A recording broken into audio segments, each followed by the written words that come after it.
Hello everyone. I am sure all of you are leading a very happy, fulfilling, satisfied life. I also hope that you are watching all my videos because every video is going to be a turning point in your life. Okay, today's video is the 79th video where we are going to see the last part of the 9th chapter in Sadhguru's book titled Karma. And here he gives a lot of side headings, so it is easy for us to follow it up. Okay, in the sense it is easy for me also to mention the side heading and explain what is given in that. Here he talks about Avadhodas. Who are Avadhodas? See, when a yogi is always in a samadhi state or equanimity state, you see, they are always in the blissful state. Blissful means the ultimate happiness state. And they are so much engrossed in the samadhi state that they become unfit to lead a normal life on this earth. They are always in the blissful state. They are all great mystics, and but they are like children, always happy, and they behave like they are always in happiness, so much so that we have to feed them, we have to take care of them like a small child. Okay, such people should be treated and should be taken care of like small children because they are unfit to lead a normal life on this earth. So such people are called Avadhodas. And these Avadhodas, see, they are ready to relinquish the body. But somehow, due to some reason, they are extending the lifetime. Otherwise, at any time, at any moment, these Avadhodas can get enlightened. But they extend their lifetime for two reasons. One is maybe they feel that their mission, the vision or mission of these people taking birth on the earth is not yet fulfilled, and so they want to extend the time, they want to extend their lifetime so that they can complete the social service for what they have meant, their life meant. Okay, so that is one reason. And so for some solid reason they are extending their lifespan. Their prarabdha karma is over, sanjita karma is over. At any time they are ready to quit the body, but still for various reasons the astral body gets attached to the physical body, and they extend their lifetime. One is to complete some mission only, or to they get attached to complete some social service, or they get attached to something like external things like food or to some animal or something. They are deliberately getting attached. Otherwise, what will happen? Any moment the astral body can quit the physical body.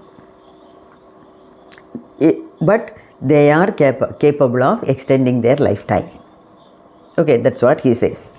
And see, Sadhguru explains that he has said this in many occasions. That is, I have read it in many books, many of his books. That is, when he was consecrating the Dhyanalinga, see, he used like prana pradishta. They call it prana pradishta. That is, the pranan, the energy, what you have within you, you give it. Like that, Sadhguru had used all his energy, pranic energy, to consecrate the Dhyanalinga. And because of that, he used to fall sick very often. And to know Sadhguru knew all these things, but to know what is happening to his physical body, he used to take the help of some medical assistants. He used to go for some tests, and a group of doctors who tested him after taking ECG, EEG and all, they said, you had died long back. What does it mean? That is, literally speaking, he is not alive, but we know he is alive. That is because to accomplish some of his missions, he had extended his stay here. Sadhguru has also said about the day, the time, the year in which he is going to leave his body. And he also said that even after leaving his physical body, he will be alive for 80 years to help those people who have started doing some sadhana as per his instructions. He says, I ensure that all my disciples get mukti. Like that, he has got some mission.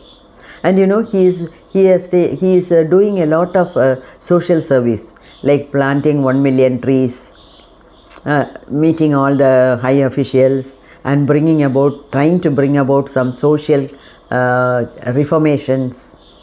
For so many reasons, these people, they extend their lifetime.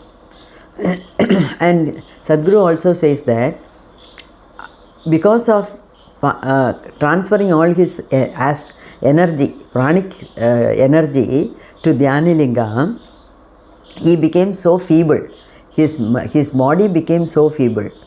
And so he said he has attached his astral body with the astral body of some other person or some people who are very intensely doing sadhana in Isha Yoga Center. Otherwise, the energy becomes so negative that any time the astral body can quit the physical body. Okay, so this also he has said in many places. He took the help of some intensive seekers, and he has attached his astral body with the astral body of others, those people, so that there is energy flow. Not that he cannot do it on his own, but whatever he fills, that is going for consecration of the Dhyanalinga. Like that, he has explained so many things. Okay, then he is telling an incident like this. That is, in the river bank of Ganges, a yogi sat to meditate, and due to the monsoon season, the water level was rising, and when the water is gushing, it brings a lot of alluvial sand. So like that, because of the sand and the water, this yogi got buried deep into the soil. But the yogi never minded any of those things, because he is always in the samadhi state. And after 6 months, when the water receded, they wanted to cultivate something in that soil. And a farmer started ploughing the soil. And the tip of his plough hit on a hard surface, and he could see fresh blood coming.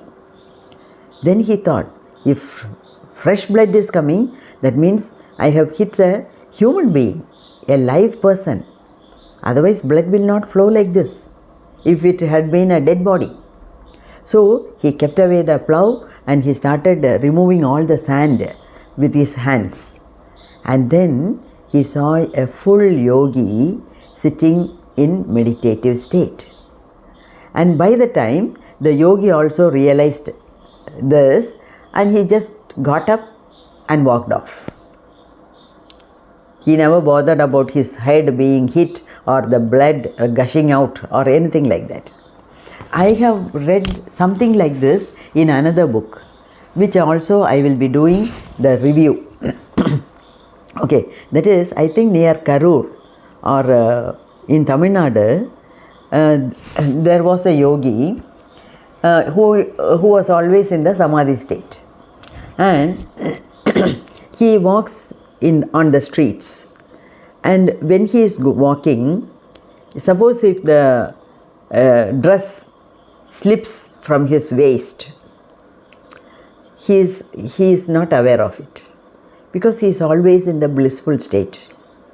But the public did not like him walking around inside the city in complete nakedness. So a fellow fought with him, and he cut off his hand at the shoulder level. Then this yogi, I think Brahmandra, I am not getting his name. See, he saw his hand lying on the ground, on the floor. He just took the hand, kept it like this, and started walking. So such is the power of yogis, and these people, they are extending their lifetime to do something good. Not only that, in the case of this yogi who sat in the river bank of Ganges, he thinks that there is a little amount of Sanchita karma left behind. But for the sake of that, he doesn't want to be born again. Okay, so that is why he is extending his lifespan, and he is removing all the Sanchita karma, so that at any time he can get enlightened. Okay, and Sadhguru talks something, since he is talking all about the astral body and the effect of the karma on the astral body, he talks about the healing process. There is mushroom growth of healing centers all around the place. And there are some healers who have got some power to heal the diseases of others. But what Sadhguru says is, don't ever heal others. You can heal, self-healing is okay. You can heal yourself. But if you are healing the diseases of others, the negativity of others, it is not that the healer will get back. It is not a permanent solution, he says, Sadhguru says. That is, see, suppose let's assume that somebody is suffering from asthma. He is coming to the healer. The patient says, I have been suffering from asthma for the past 10 years. Kindly relieve me. I don't want this. I don't want to suffer anymore. Then the healer also, with a good intention, starts healing. And finally, one day, the person got rid of asthma completely. It's a good thing, isn't it? But what Sadhguru says is, okay, it may be a good thing to help him to get rid of the disease. But when you are healing, you are not looking into the reason, the cause of asthma. He might have done a lot of negative karma, and that is what is manifested in the form of diseases. Okay, so there is no shortcut but to undergo the whole process. So if you are going to find out a shortcut method, then it will not work out. Okay, that's what he says. So, see, the very purpose of we coming on to this earth is to undergo the prarabdha karma. And if the whole of prarabdha karma is over, then you can start working on the sanchita karma. Okay, so that's what he says. So don't ever try to heal others, because you may heal a disease, but you are not healing the root cause of the disease. So if you are healing asthma, if you are healing a person, and if that person gets rid of a disease like asthma, since you have not worked out on the root cause of asthma, that root cause remains the same, and so instead of asthma, the root cause can manifest itself in a different form. That's what he says. Okay, so don't try, you can, self-healing is okay. You heal yourself, but don't try to heal others. Okay, so that is Sadhguru's opinion. Then, this is the end of the 9th chapter, and he gives 2 sadhanas. And the first sadhana, when I read, I was really happy. Why, you know? Without knowing that it is a sadhana, this is what is happening to me nearly for the past 20 years. 20 to 30 years, I should say. You see, throughout the day I am busy. I am doing so much of work that in the night when I go to bed, the minute my head touches the pillow, I sleep off. Okay, but Sadhguru says that this is the best way to sleep. And he says, see, by doing so much of physical activity in the daytime and by sleeping with a minimum time, he says it is karmically rejuvenating. That means so much of your karma is you are getting rid of when you sleep like this. You forget yourself and sleep deeply, during which all your negative karmas can be removed. All those things are getting removed. Okay, that's what he says. And another sadhana he says, that is, see, you go to bed, you sit on the bed, close your eyes and start removing all the attachments you have.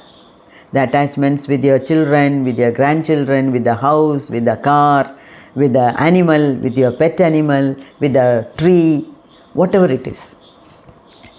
Recollect all the attachments you have and keep cutting it. And then you tell yourself that you are going to die in 2 minutes. And as it is, you sleep off. With this in mind, you sleep. Then what Sadhguru says is, the very next day when you wake up, it is like it is a rebirth for you. Every day is a rebirth for you. So daily you are reborn. So it is a way of getting rid of the karmas.